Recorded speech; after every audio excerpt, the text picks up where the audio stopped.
Puluhan mahasiswa masih bertahan di depan markas Polda Maluku, Senin, 23 Februari 2026, malam.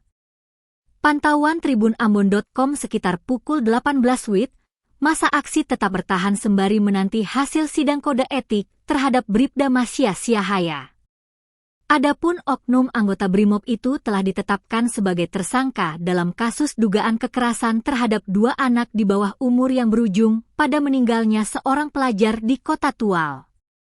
Sejak siang, masa aksi bergantian menyampaikan orasi.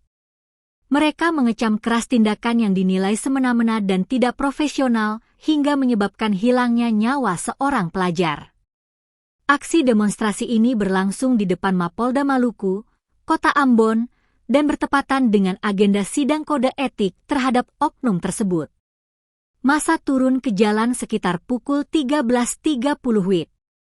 Aliansi Masyarakat Maluku yang terdiri dari aktivis kampus Universitas Patimura, Unpati, UIN Ambon, dan Universitas Kristen Indonesia Maluku, UKIM, terlibat dalam aksi tersebut. Di depan pagar Mapolda, massa sempat membakar ban bekas sebagai simbol protes. Sementara itu, puluhan aparat kepolisian tampak berjaga ketat mengawal jalannya demonstrasi guna mengantisipasi hal-hal yang tidak diinginkan.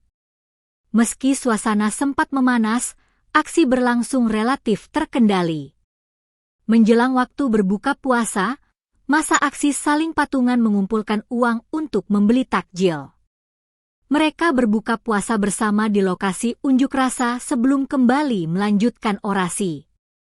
Ketua BM Hukum Unpati, Nobel Salampesi, dalam orasinya menegaskan aksi tersebut merupakan bentuk desakan publik atas dugaan tindakan kekerasan yang dinilai mencederai rasa keadilan.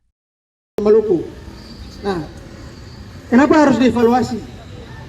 Teman-teman, kawan-kawan seperjuangan sekalian bisa melihat berbagai macam kasus yang sampai saat ini belum terselesaikan. Semua itu nyawa seorang manusia di hadapan polisi. Saya ingin sampaikan oleh Prof.